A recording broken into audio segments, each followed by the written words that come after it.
Hello everyone, my name is Lance090 and welcome to what is not a Let's Play of Stellaris, even though it looks like I'm continuing my game here. So I just read the Dev Diary and watched the recorded video that the devs made for what the next update to Stellaris is going to do. And it's really bad news. Although some people think it's good news, but I'm going to make my arguments as to why it's not good news. So basically what they're doing is there's not going to be all kinds of FTL anymore. Like right now, I'm playing this nation with wormhole tech because I think it's the best one, pretty much. Lets you go from build a wormhole. It gives you a range that you can travel from that wormhole. Let's grab a fleet. The orange line here is how far it can go. You can travel instantly from any point in the orange area to back to the wormhole. Into any other wormhole that might be nearby. So I like that drive a lot. The other kind of drive is warp drive, where you can go anywhere in the galaxy but very slowly.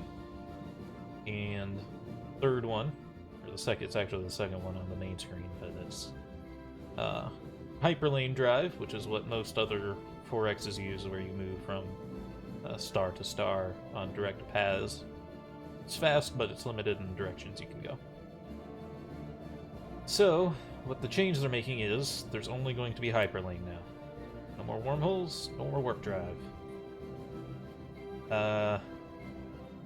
Really against that. It's a very not fun idea. So one, almost every game uses the hyperlane drive, and they do it just really to just make it more arcadey, simple, and easy enough for complete noobs to understand.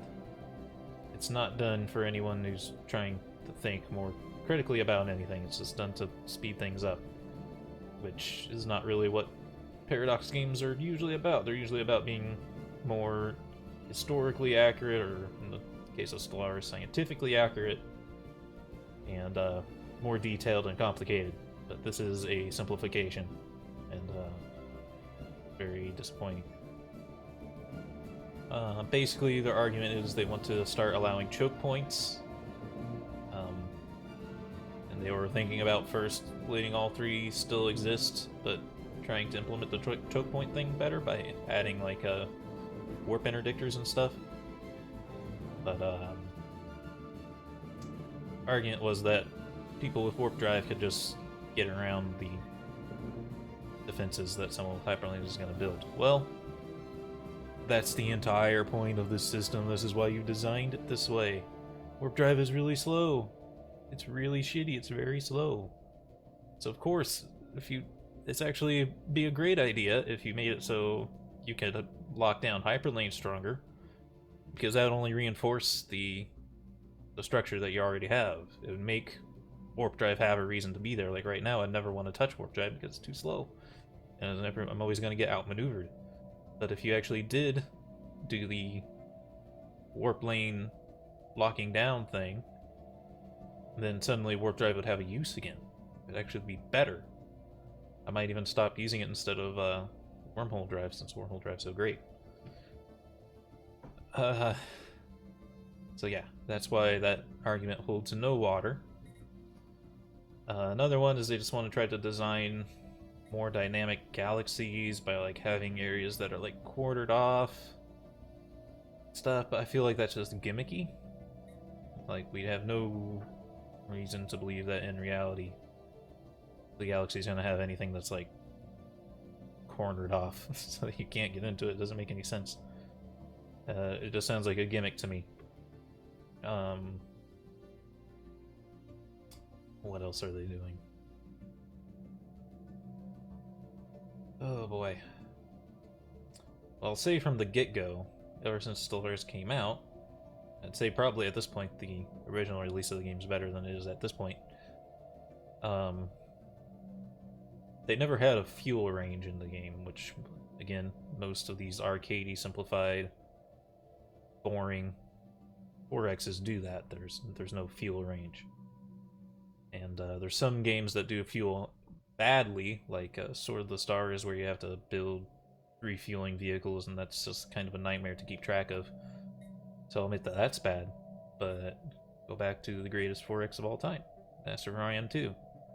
Or there is a fuel range. You don't have to refuel your things. It just means you have a limited range of where you can go. Kind of like this, kind of like the wormholes have, where you have a certain range you can go from your wormhole stations. Just what you would do differently is you would make it so it's just from wherever you have a colony or an outpost would create the border range of how far you could go. I think that's perfect, but they've never implemented that.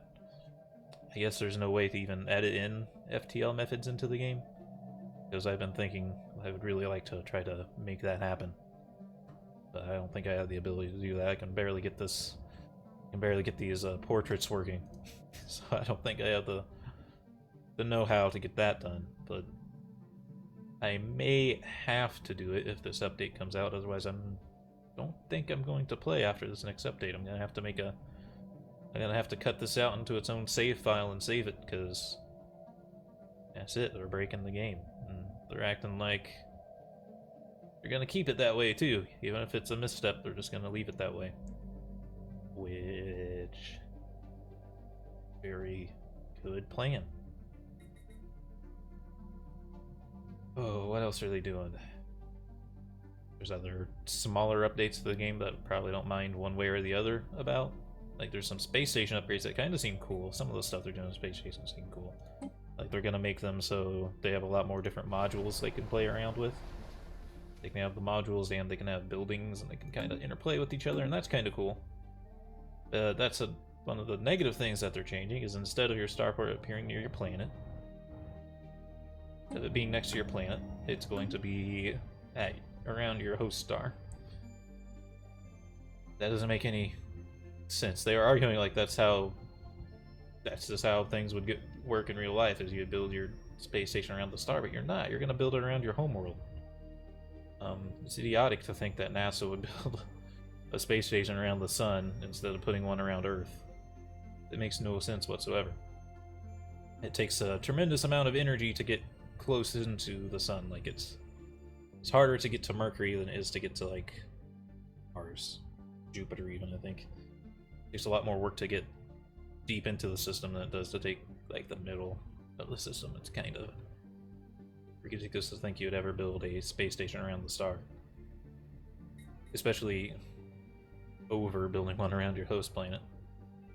Now, I will admit, one of the changes that was, like, in the middle of the game evolution of Stellaris was they did make these space stations extremely powerful. I think that was a misstep, because now you really can't...